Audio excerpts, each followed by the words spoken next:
Welcome to the You Ask the Pros Answer podcast. Your questions answered by the pros you trust. My name is Cole. I'm one of the hosts on the show, and I want to wish you a very happy new year. You know, back in early 2024, Aaron came to me and shared that he had a dream to start a podcast. And I'll be honest, I was excited. I enjoy creating content like this. But I'll also say this. I didn't know what the show would be, what it would look like. I mean, a contracting company producing a weekly show. We're really good at replacing roofs, but what do we know about a podcast? Anyway, Aaron and I, it took a few months. We went back and forth talking about what the show might be, what it would look like. And as you might know, here is where we landed. Pro Exteriors has 2 decades worth of knowledge and has answered and fielded thousands of questions from homeowners just like you. And we thought, why don't we take one question each week? So one question per episode and tackle it in hopes that you find it helpful. And you have tuned in, and we are so thankful for that. So we thought before we kick off some new content in the new year, we would take a look back at our very first season with a best of episode. So without further ado, here's a look back from 2024. This is the You Ask the Pros Answer podcast. Do you have questions about an upcoming exterior contracting project? We've got answers. Welcome to the You Ask the Pros Answer podcast. Here's what I'm going to ask you. I'm going to ask you this question one more time, and I'm going to hope to get some kind of an answer.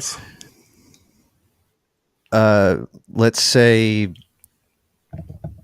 I didn't just move into a brand new home with a brand new roof.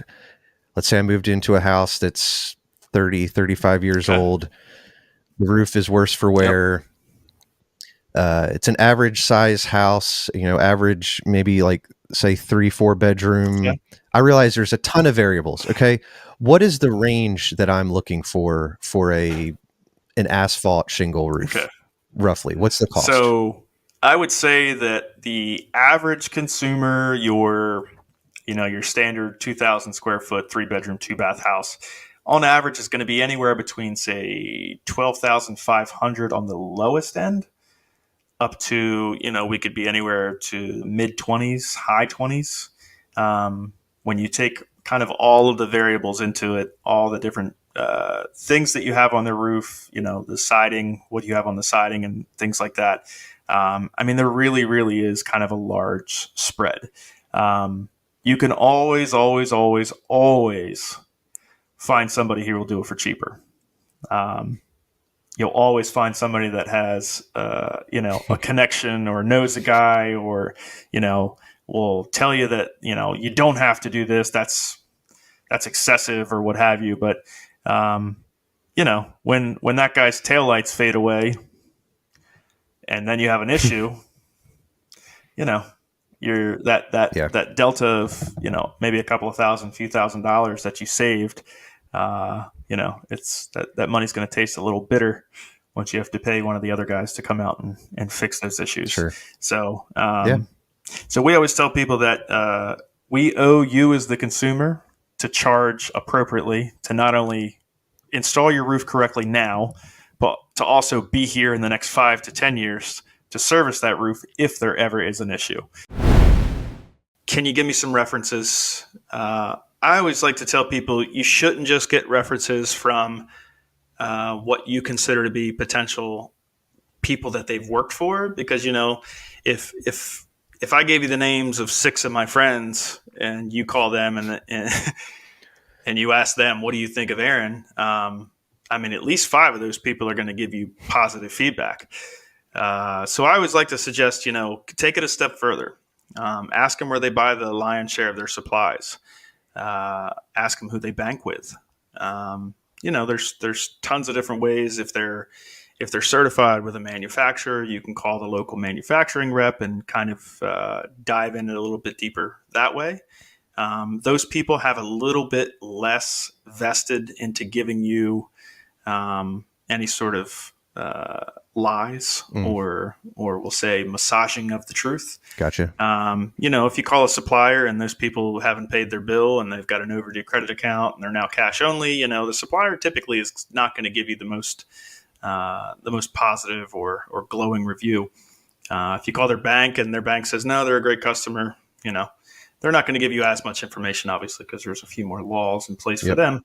But they'll still give you information. Manufacturing reps, also pretty good source of information. And if they don't have anything positive to say about the people, then chances are they can probably give you a recommendation for guys that they would recommend. Okay, Josh, so you've been with the company for 3 years. What is your official job title? Project manager. Okay, so project manager seems pretty cut and dry. You manage projects. Roughly. Okay. So I'm probably dumbing it down a little bit, but why don't you tell me a little bit about what you do on a day-to-day basis? Everything. I manage crews. Okay. Communicate with crews. Manage projects. Check in on projects. Make sure things are being done properly. Okay, so you're talking about, making sure crews show up, making sure materials show up, dumpsters show up, just basically making sure everything and everybody is where it's supposed to be. Yep. On every job site. Yeah. Every day. Yep. Okay. You're probably dealing with homeowners. Yeah, often. Okay. So you're dealing with clients and trying to, relay proper information to them. Make sure that their wishes are being done properly. Yep. And then so you said install properly. Mm-hmm. So obviously that's a big part of kind of our name, the pros, the pro exteriors. We are the pros. So obviously as pros, we do have the expectation that things are going to be installed properly. And I'm sure when a client hires us, they also would like everything to be installed properly. Sure. Okay. Absolutely.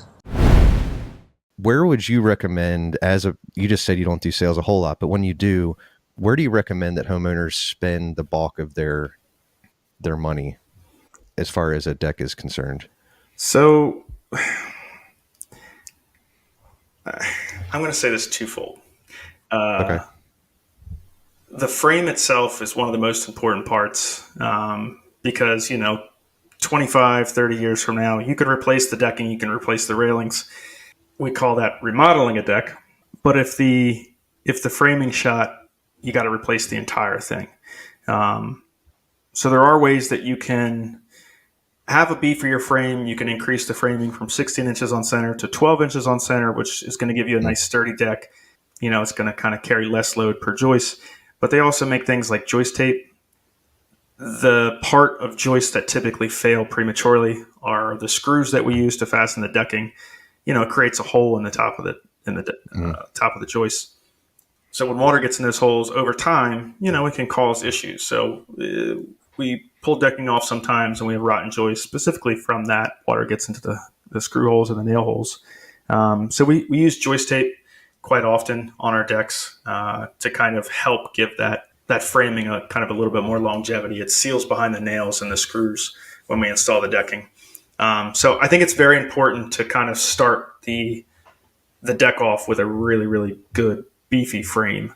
It's like the foundation of your house. You can have the nicest house on the block, but if the foundation's not great, why does it matter?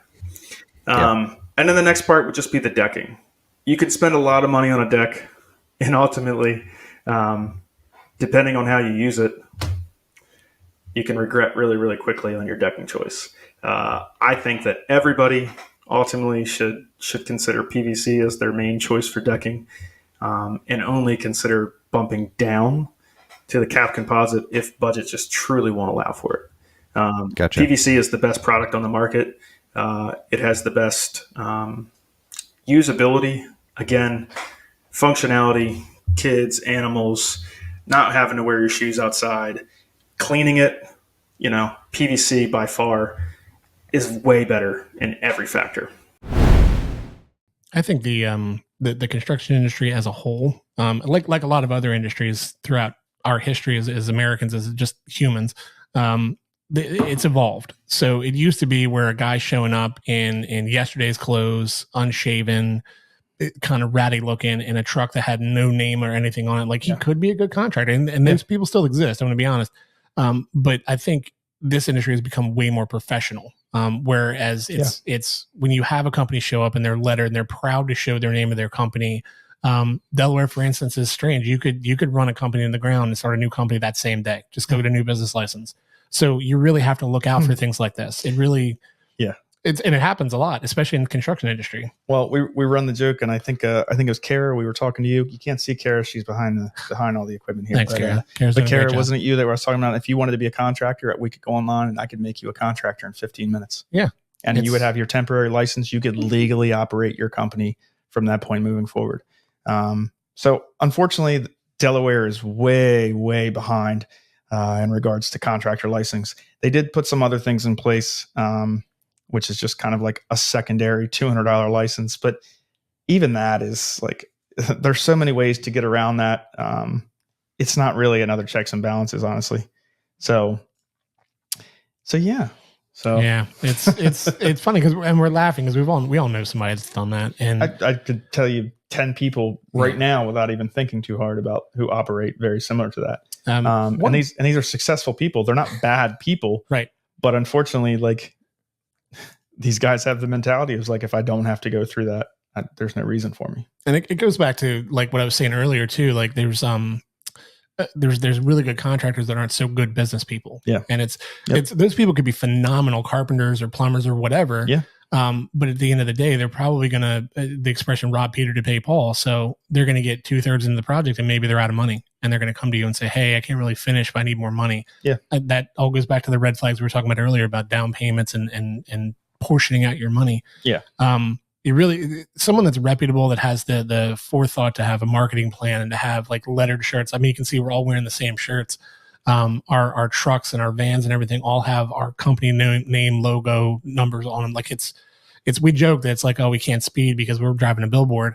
So I mean, if you get road rage with somebody, they're right there on the side and they're like, hey, I'm just going to call this number and rat them out. Yeah. But it's checks and balances. It keeps us accountable for who we are. And it just makes sure that we know we're giving a good service throughout, even not just the finished product, but the entire pro exteriors experience. Yeah.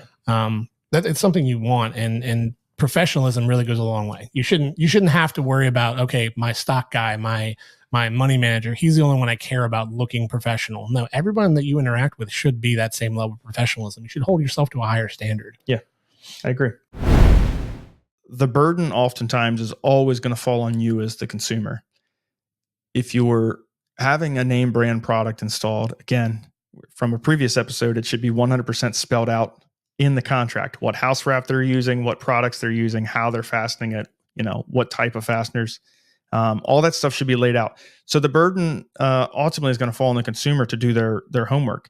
If we're installing a James Hardie lap, if you go into Google and you type in James Hardie siding installation instructions, you're going to come up with a PDF manual. You're going to come up with 2 versions. You're going to come up with like the super in-depth, like 40-page version, which is going to give you every possible detail, every spec that you'll never need to know. And it might come up in like 3 different languages.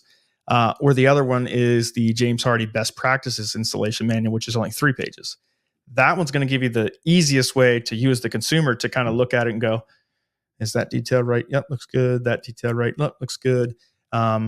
Unfortunately, we can't really count on the local code enforcement for some of this stuff because we routinely see jobs that, have stuff installed wrong and code enforcement comes around and it still gets passed. It still passes inspection. Some stuff they just can't see once the siding's up. It is what it is. And then other stuff is like super, super obscure codes that just don't get enforced. So yeah. So you can always find a guy that can do it super cheap and super quick. You can always find a guy that can charge you a whole bunch and he may still do it super quick and just use super cheap labor. But ultimately, the best thing I can tell any homeowner is do your homework, research the products and their installation, and be there when the siding is actually being installed.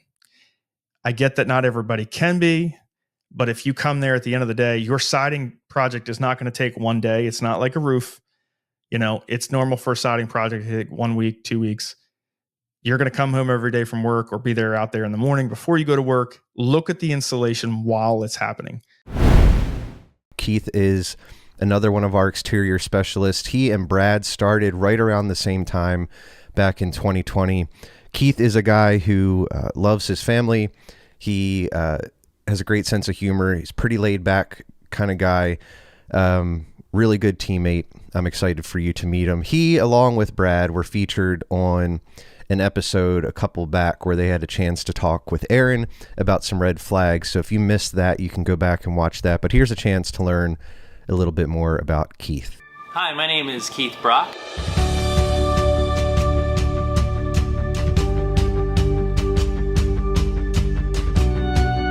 Hi, my name is Keith Brock. I've been with Pro Exterior since September of 2020.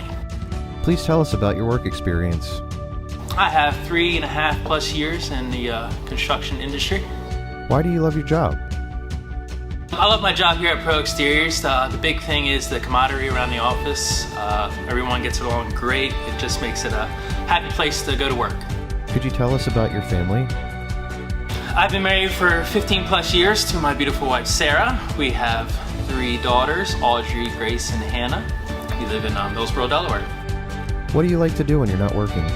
When I am not working, I try to play the game of golf.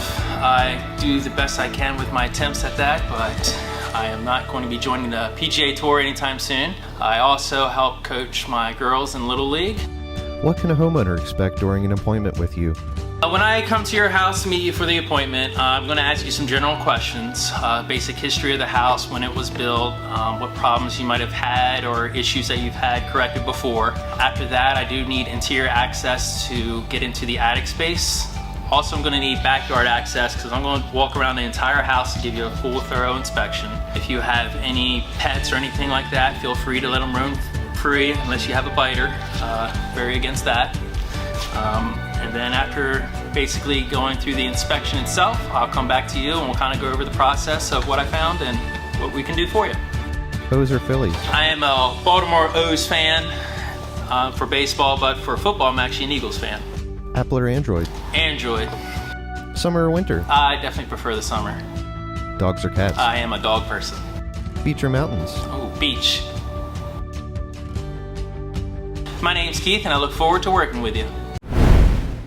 I noticed, our neighborhood is still being built. Our house is being built every day. The neighbors right across from us, I've noticed they're missing one single shingle. Mm-hmm. If that's on my roof, is that something that I need to be concerned about before the winter months?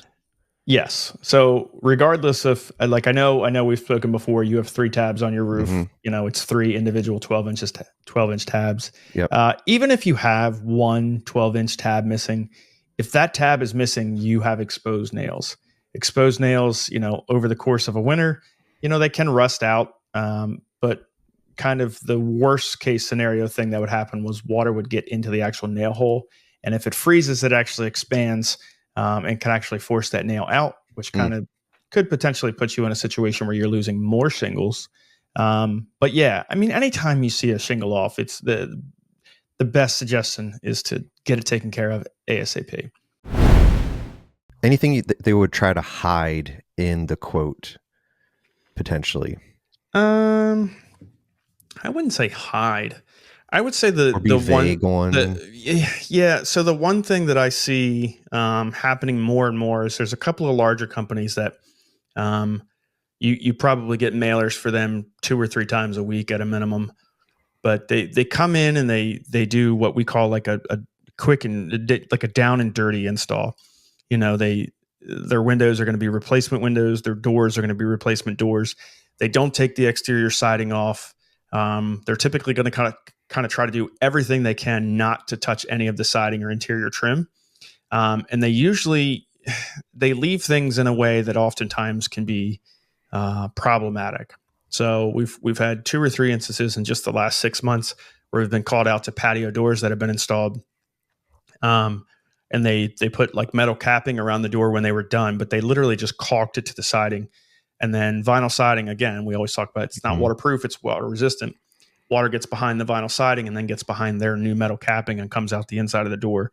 So that's why we personally always install new construction windows, because when we're all said and done, we know that it's flashed with the house wrap and the flashing tape the way it's supposed to be. We also find a lot of houses don't actually have house wrap on them, because for years house wrap was not required. It wasn't a code.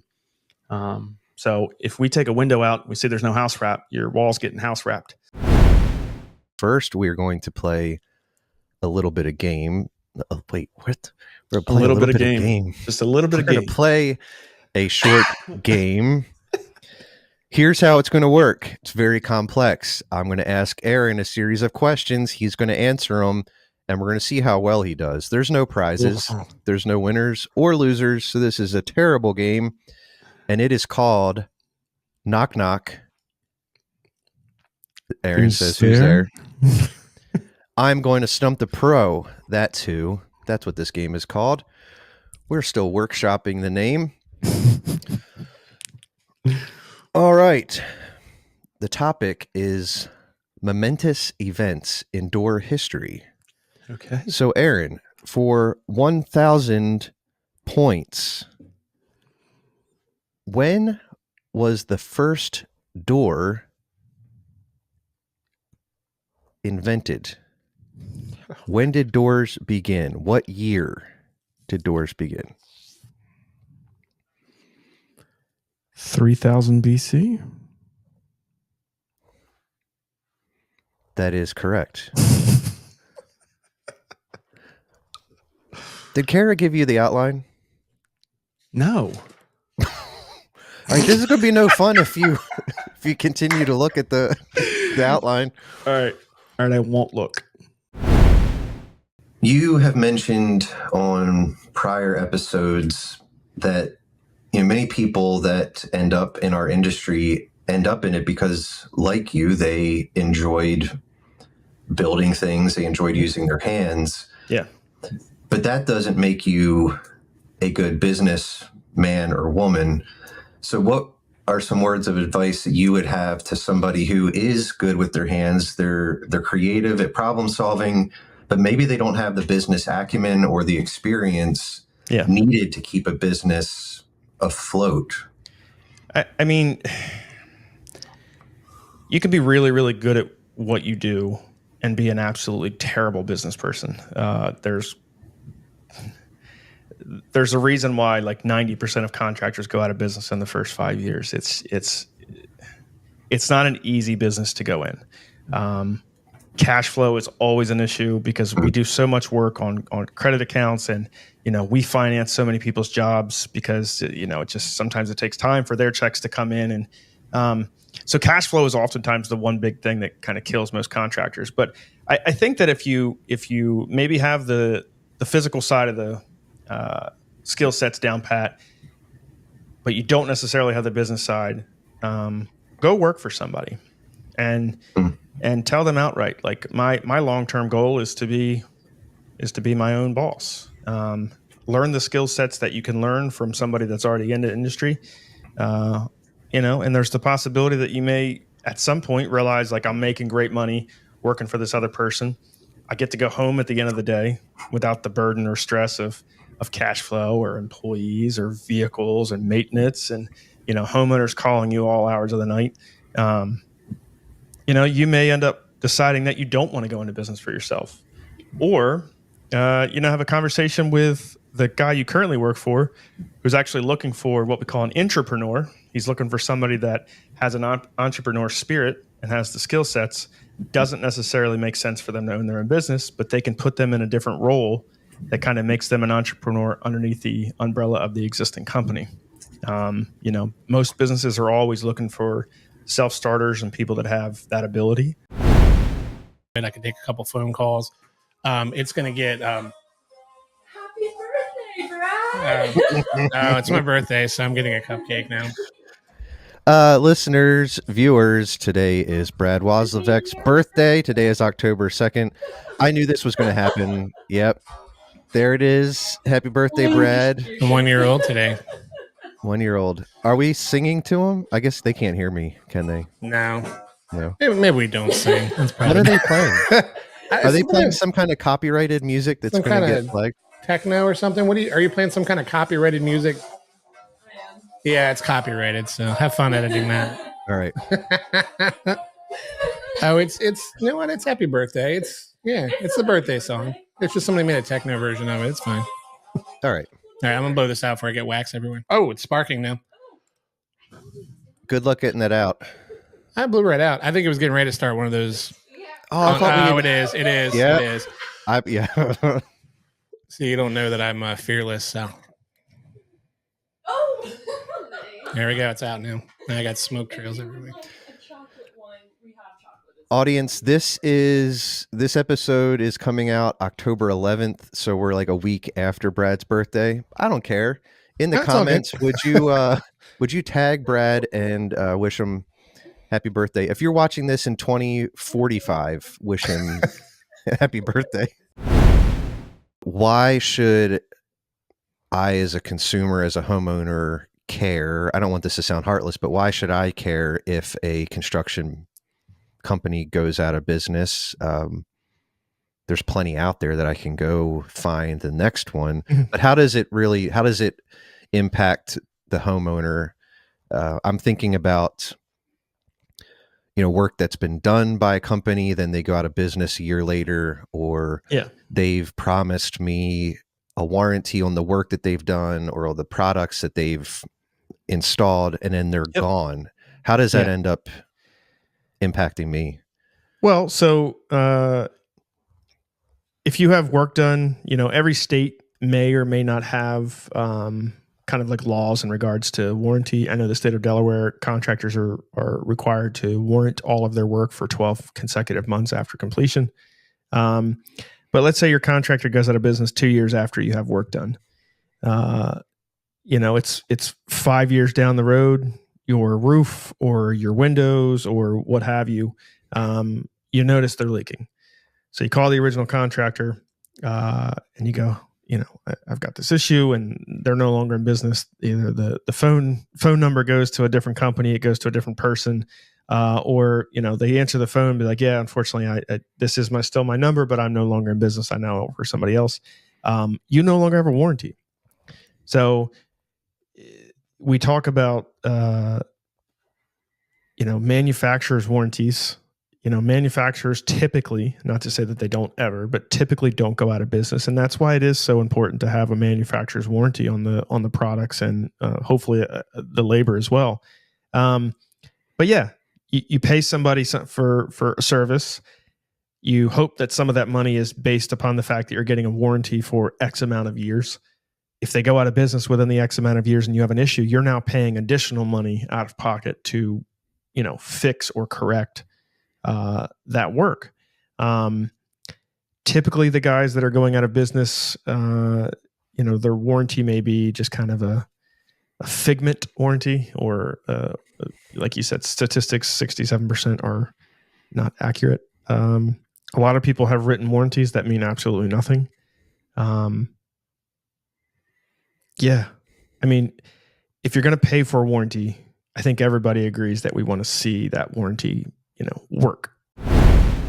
So I'll tell you a story that I'm somewhat embarrassed about.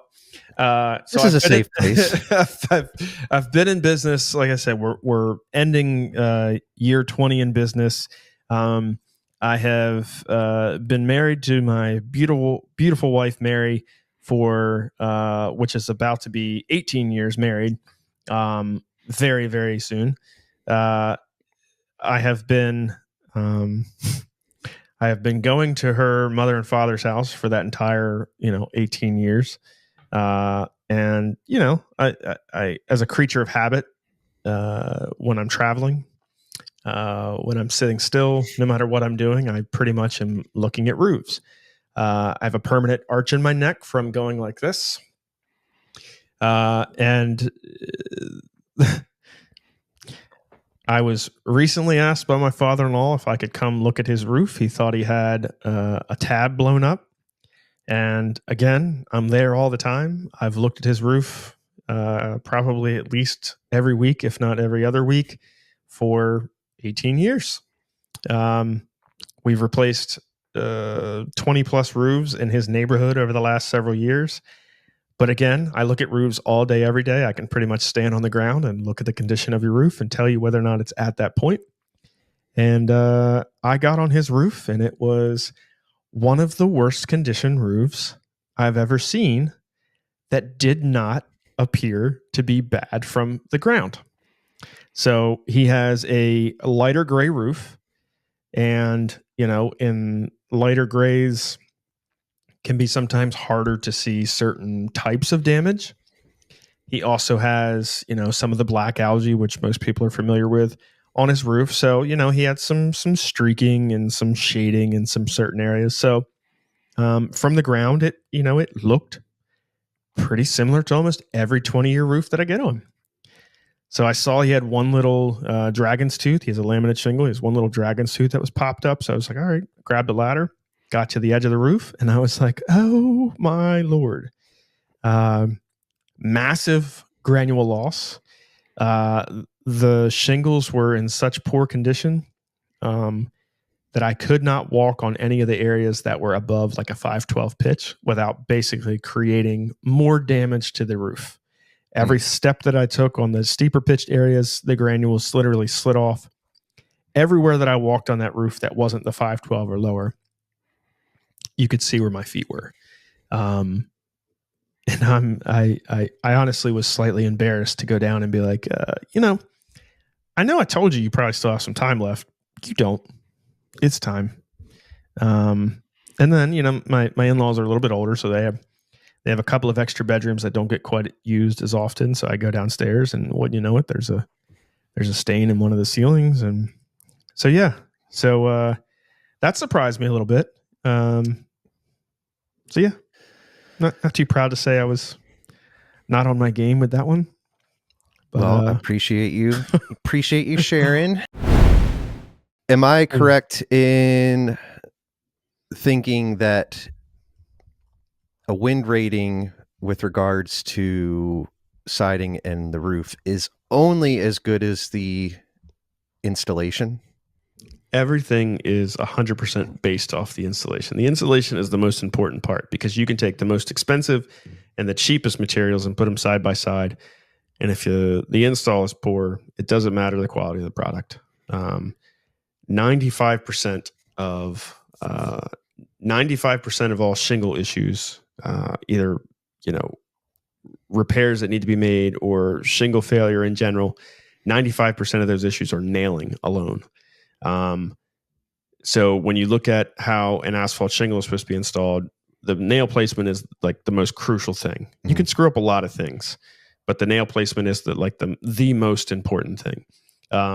A couple of manufacturers have started to kind of make it a little bit more idiot proof. GAF a handful of years back came out with their new like wider nail zone.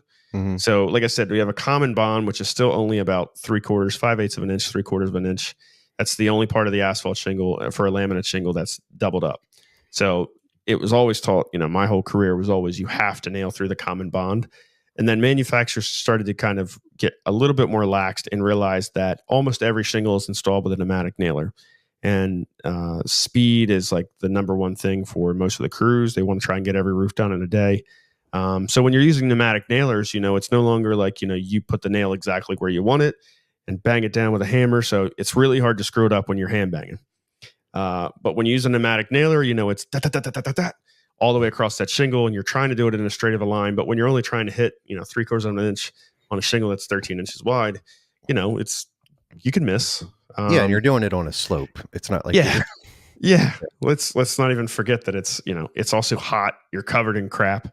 A little unknown fact for most people is a lot of times when shingles sit in the yard and they get wet, they smell a lot like cat pee. This wasn't an issue. Shingles used to be wrapped in like recycled paper. Almost all of them were wrapped in this like brown paper. It was amazing. The only issue is as soon as those bundles got wet, the paper just deteriorated and the bundles fell apart. So they started wrapping everything in these plastic bundles. Well, The plastic doesn't allow any of that moisture to get out of the bundles. So a lot of times, like, you smell like cat pee, or at least, I mean, for all of you roofers out there that may or may not be listening to this, tell me I'm wrong. Drop a comment. Tell me I'm wrong. But when you're on that roof and you grab a bundle and that slime that gets between the two bundles and it's 12, 13 stacks high, it smells like cat pee. So middle of the afternoon, it's 100 degrees outside. It's 120 on the roof. You're hot. You're sunburned. Everything hurts. You're trying your best to get this thing done by the end of the day so you can wake up and do it again the following day. You smell like cat pee. You've got granules and fiberglass stuck all through your arms. And so 100% nail placement in that common bond is not always the number one thing on your mind. What is the one thing, if you could only tell a buyer or a seller, just one thing that would make your life as a real estate professional a little bit easier, what is that one thing that you would tell them? I tell my clients that, to their best financial abilities, to do what my suggestions are.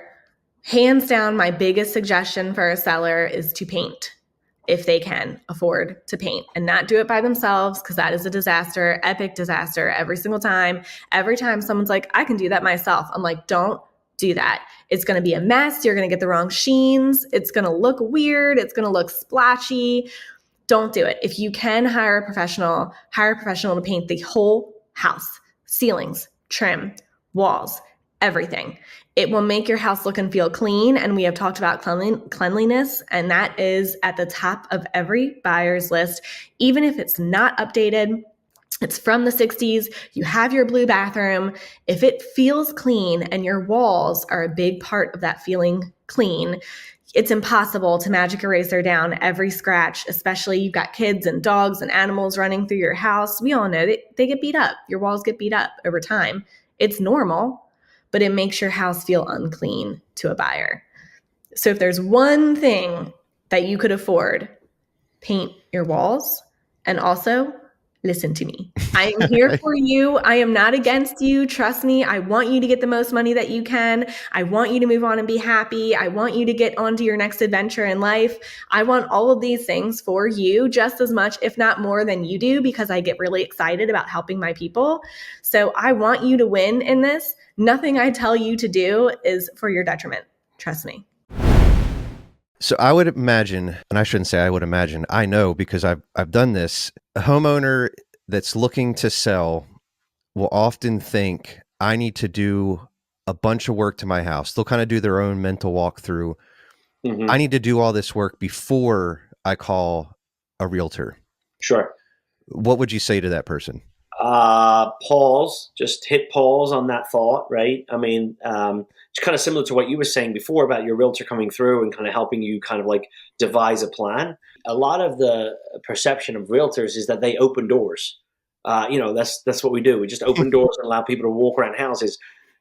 The ones that are kind of like see real estate as an occupation and they're professionals within that occupation, they have so much more knowledge to be able to share with you that you can benefit from, other than just kind of like, let me just go ahead and do this. I think I want to get this done before I bring in a realtor to check.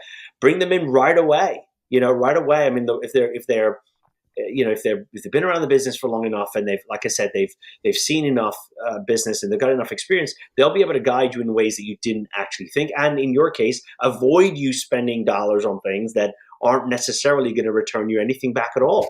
Yeah. Right. I mean, that's really a really important piece of the puzzle, is having consider your real estate agent as your financial advisor, but they're doing it for your home. They're not doing it for your investments. Yeah. We are here at the Growth Mastery Summit just outside of DC. We've had a couple of really good days here. Wanted to start out with just a quick story. So there's the three of us here on camera, and then Colin's back there behind the camera. And we had a full day of sessions, a lot of learning and training. We decided we'd go out to eat and get some dinner. We had some good Mexican. I was going to say local Mexican, but it really wasn't local Mexican. Felt local. And so we've been taking Uber rides from the hotel to the restaurants and back, and it's been pretty uneventful. I mean, there's 4 grown adults trying to fit into a car. So this evening, Aaron decided, is it called Uber Black? Mm-hmm. Okay. So got Uber Black. Aaron's like, all right, we've got, I don't know, 5 minutes until this black Chevy Suburban pulls in. So we all go out on the curb. Aaron, what happened next? It just so happened while we were standing out here as watching the Uber app, and it says your driver is pulling up. The black Chevy Suburban pulls up.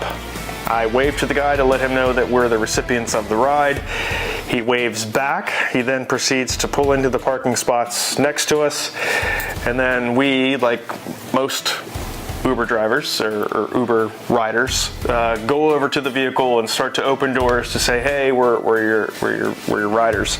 At which case, there was a car seat in my seat.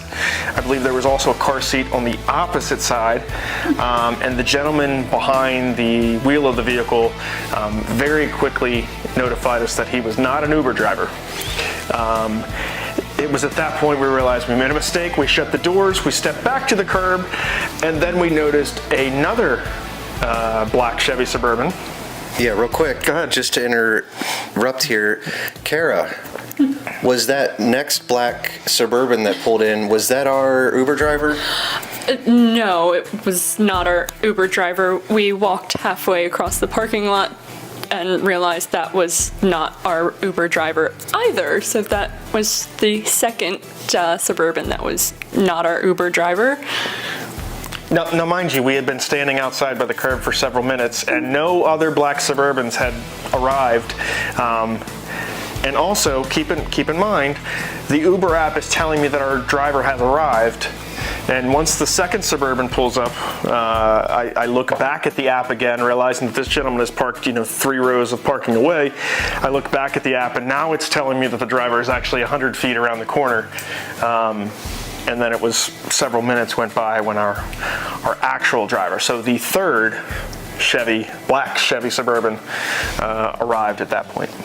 Yeah, and we made it back here, and we're good. I don't know what lesson can be learned from that experience, but don't make assumptions. Do you have any memories from Thanksgivings past, or maybe some traditions that you and Mary have started and maintained with your family? Anything like that? Yeah, so, Thanksgiving was always, one of my favorite holidays. It's Thanksgiving tends to be a little less chaotic than Christmas. Mm-hmm. In my childhood, we had Christmas over here and Christmas over here, and we had some plans that were on Christmas Day. I grew up on a road that was my dad's entire family. So Christmas Day, everyone basically, you opened your presents in the morning, you had breakfast, and then you walked down to my grandmother's, and then we had Christmas at my grandmother's with all of my other family, my aunts, uncles, extended cousins, and whatnot.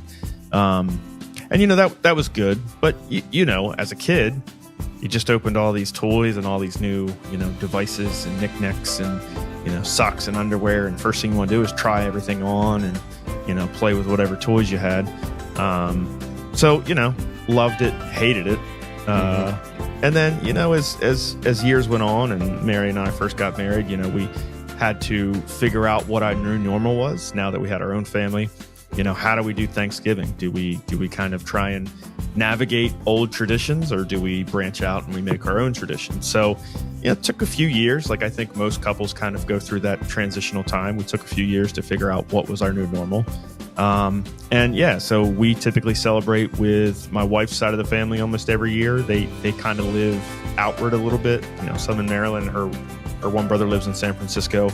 And we flip-flop back and forth. Some years we do Thanksgiving over in Maryland, and some years we do Thanksgiving here in Delaware.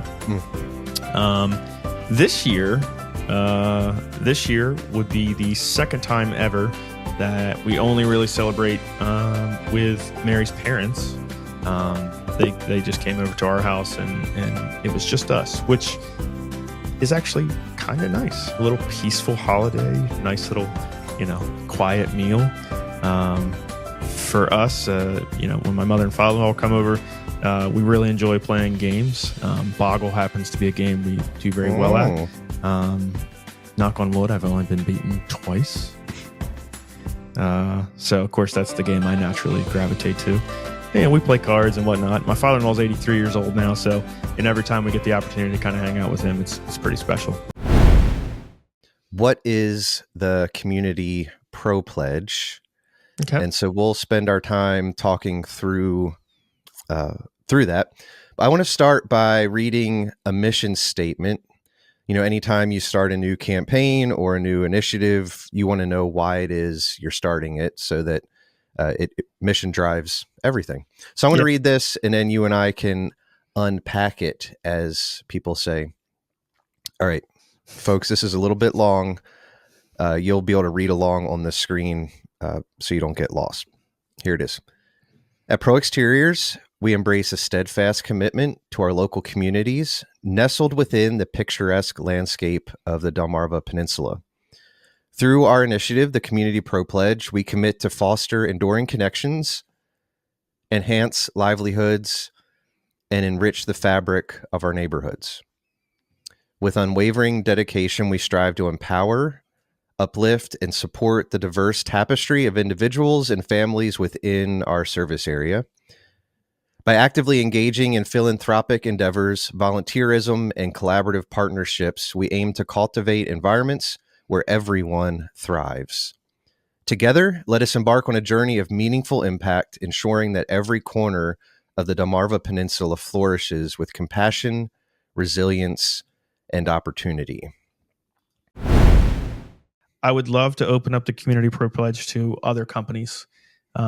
We'd love to have some community partners going in 2025 for people that are similar minded, have a servant's heart, and are willing to kind of make a bigger impact in the local community.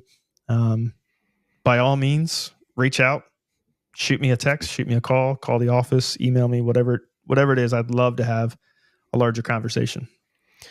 Yeah, I'm excited. Early in 2025, I'm looking forward to having a spot that'll be found right on our website where people can learn about what's happening with the Community Pro Pledge, but also take their next step as well and get involved with it. So audience, be on the lookout for that. We'll be sure to communicate that when that is live, but that's coming.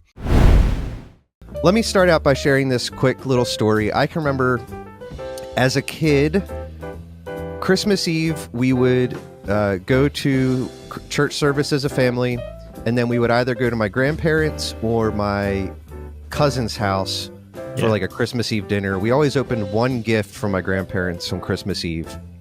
It was one of those times where, especially where I grew up, sometimes we would get the first snowfall on Christmas Eve. It was really kind of magical feeling. But this one in particular, we were at my cousin's house. We'd opened up our gifts. We were just hanging around the living room there. There's probably a fire crackling in the background. And all of a sudden, no joke, we all heard sleigh bells coming from outside the house. I'm a child of the mid to late 80s, 90s. This is before you could get that app on your phone where you could track Santa. You just kind of had to guess. Yeah. But I remember hearing sleigh bells thinking we've got to get home. And that was the biggest worry I had as a kid. Now here I am an adult. Dawn and I have 2 kiddos. And so now not only do I have to pay bills and pay taxes and go to work and that kind of stuff. Now I have to worry about getting my house ready for this guy who is overweight to climb around on my roof and then come down my chimney. And to be honest, I don't even have a chimney. We have an electric fireplace in our living room. All right. Well, I hope you enjoyed that look back. We are excited to kick off the new year in earnest beginning next Friday. So be sure to tune in then. Would you help us continue to get the word out about the show? The best way to do that is to leave a review on Apple Podcasts, follow us on social media, or simply tell a friend. Also, before we go, we want to hear from you. What are some questions you have related to exterior home remodeling, maybe the process that's involved, the options that are out there? Would you send your questions to info@askproexteriors.com and place "You Ask" in the subject? If you are facing an upcoming home project, we hope this episode empowered you to tackle it with confidence. Remember, knowledge is power, and a little bit of research can go a long way. Until next time, happy homeowning. The You Ask, the Pros Answer podcast is produced in-house by the Pro Exteriors team. Pro Exteriors is the exterior contracting division of Empire Construction Group, LLC. This podcast is intended for informational purposes only and should not be considered legal advice. For more answers to your questions, please subscribe to this channel and podcast so you'll never miss an episode.